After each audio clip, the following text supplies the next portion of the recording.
This video shows how to fix blue screen errors on the Toshiba Satellite Pro C40 with easy to follow troubleshooting steps.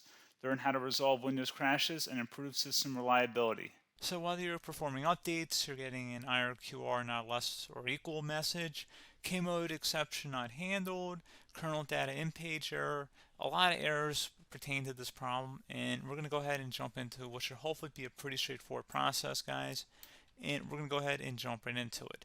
So first thing I'd recommend doing would be to actually go ahead and boot to the troubleshooting utility on Windows 11. So if you do a hard power off 3 times in a row, Windows should automatically attempt to launch the starter prepare utility. And if it doesn't find anything, it will give you the option to select advanced settings, in which case it would take you to a screen that looks like this.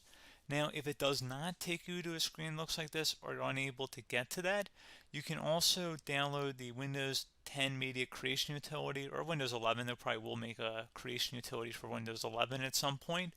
And it doesn't really matter. You can actually run the Windows 10 utility on Windows 11 as far as I'm aware. And you should be able to run the troubleshooting utilities built in within it. So you just would go ahead and download it to an ISO file and then burn it to a DVD or USB. It'd have to be about 4 gigabytes or more. It couldn't be a small USB flash drive, and it couldn't be a CD. It'd have to be a DVD.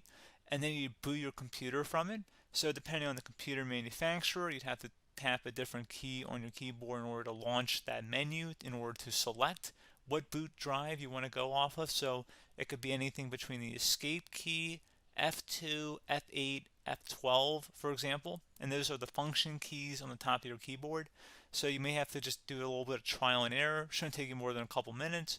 Googling it would probably be best before you even begin. But anyway, we're ready to go ahead and jump right into it.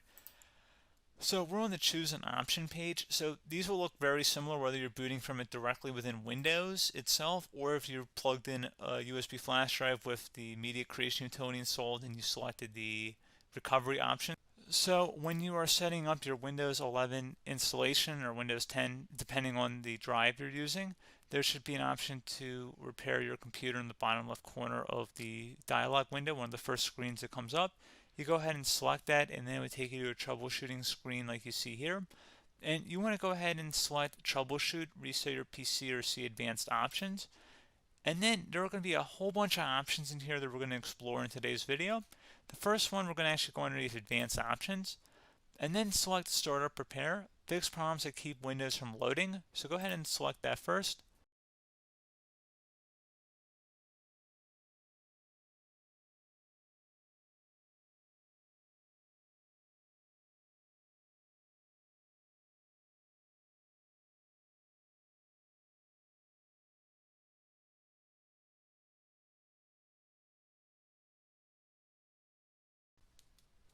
Okay, so you can see it could not repair our PC. That was our first option we could try. Something else, if we go back into advanced options here and then select troubleshoot, we're going to go underneath advanced options again. You can go ahead and actually access safe mode by selecting startup settings. And then if you select the restart button, you have the option on the screen select safe mode with networking, which will give you a key on the screen. It'll tell you which key to press to enter that.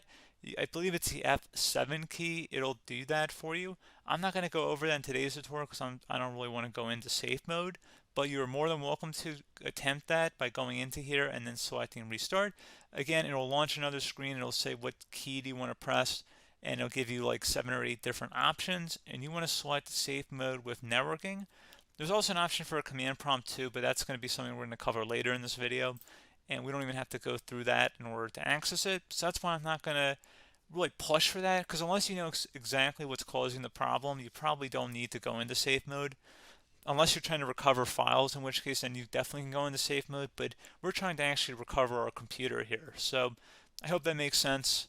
Something else we can also try here as well would be to uninstall updates, remove recently installed quality or feature updates from Windows. So if you go ahead and select that, you can uninstall the latest quality updates, which generally is the more day-to-day updates. Feature updates are the less regularly released ones, like the big ones. I would equate it to service packs in like Windows 7 and Windows Vista and Windows XP. So larger updates that occur once or twice a year at most. And the quality updates are more just a regular update. So probably obviously depend. It'll take longer if you're going to try and uninstall the latest feature update versus quality update, and maybe you don't need to go back that far. So just giving you guys a couple pointers with that. Something else you can also look at here, and we're going to jump into the command prompt in a little bit, but you can select System Restore, which will use a restore point recorded on your PC to restore Windows. And this is something I would highly recommend here, guys. So select Next. Assuming you have a restore point saved on your computer, you go ahead and select the most recently created one, and you'll select Next, and then you'll select the drive. You shouldn't actually have to select the drive. You can scan for affected programs, but we're going to keep it all default here, and then we're going to select Finish. So once started, System Restore cannot be interrupted. Do you want to continue? I think we're going to select yes. I don't think we have anything better to do on our computer right now, so just give it a moment here to initialize. It will take a couple minutes to run, obviously depending on how large your hard drive is and how much is saved on the System Restore point. So just give it a couple minutes here.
Okay, so you can see System Restore completed successfully.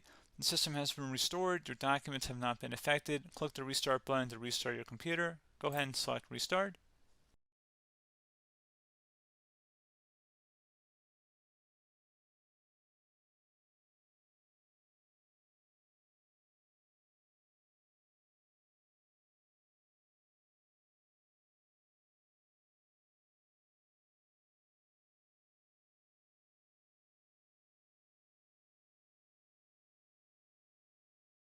Okay, so you can see the system has been restored successfully.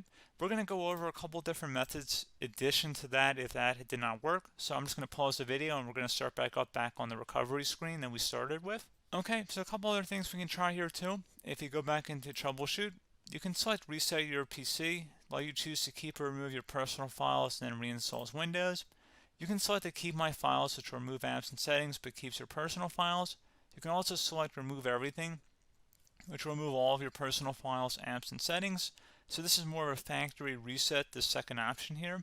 First option, it should not delete all of your personal files. However, it will pretty much clear most of your programs, and keep in mind, there's no guarantee that your information, number one, is even still available and easily recoverable on your computer to the point that you actually would be able to recover anything. And the second point is that there's always a chance that it won't actually recover and it will just do a factory reset anyway. So there's no guarantee that actually would keep your files anyway. So I would recommend trying to get a recovery tool and backing that up first before selecting it anyway. But again, those are a couple different options. And then something else you can try here if you go back to the choose an option. Another option, if you go underneath choose an option and select troubleshoot, advanced options, and now select where it says command prompt. Okay, so the first thing we should do is type our main hard drive here. In most cases, it should be the C drive. So you just do a C colon and then hit enter on your keyboard. So once you're underneath the C drive, we're going to type in dir and then hit enter on your keyboard. It should have program files, users, and Windows all in there. That's how you know you're in the right directory.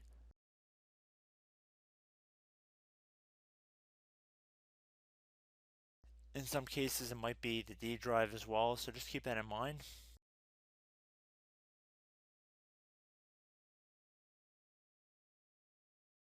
Next thing we're going to do is type in cd space / Windows / system 32 / config and then you're going to hit enter on your keyboard.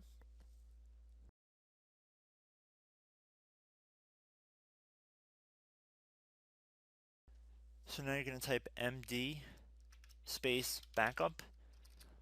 If you've seen other tutorials, it might also say to put down MD backup. That's because the backup name is pretty common when you want to back something up. So you can name this whatever you want, doesn't have to be backup. So if you've already made a backup folder in the past, you could do backup 1, for example. So once you're done setting the name you want the backup to be called, hit enter on your keyboard again.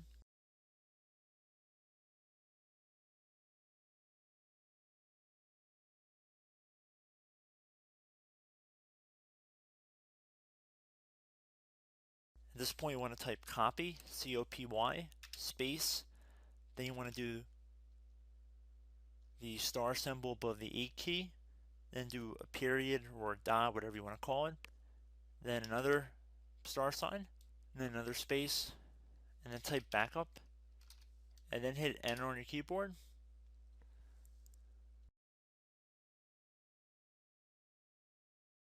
Now you want to type CD reg back, R-E-G-B-A-C-K, and then hit enter on your keyboard.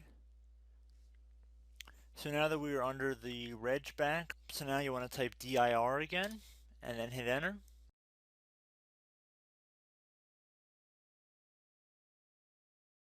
So now at this point we're going to type copy again. So copy, space, star sign, dot, another star sign, space, and then 2 dots.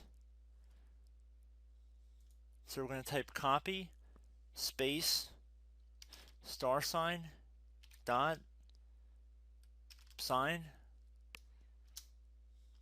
star sign, dot, dot, and then hit enter on your keyboard again.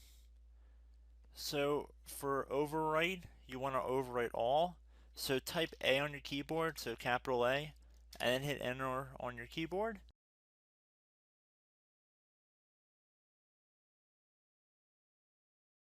So at this point you should be good to go. You can close out of the command prompt window, and if you accidentally continue to Windows 10 you should be all set. So I hope one of these 3 or 4 different methods we went through in this tutorial helped you guys out. Again, I'm not sure if you guys heard me earlier, but try to go back into your safe mode if possible and uninstall any programs you know might be conflicting with the Windows startup if you can get into safe mode. So just keep that in mind. Something very simple like that could be blocking up everything. So again, I hope this tutorial helped you guys out, and I will catch you in the next tutorial. Goodbye.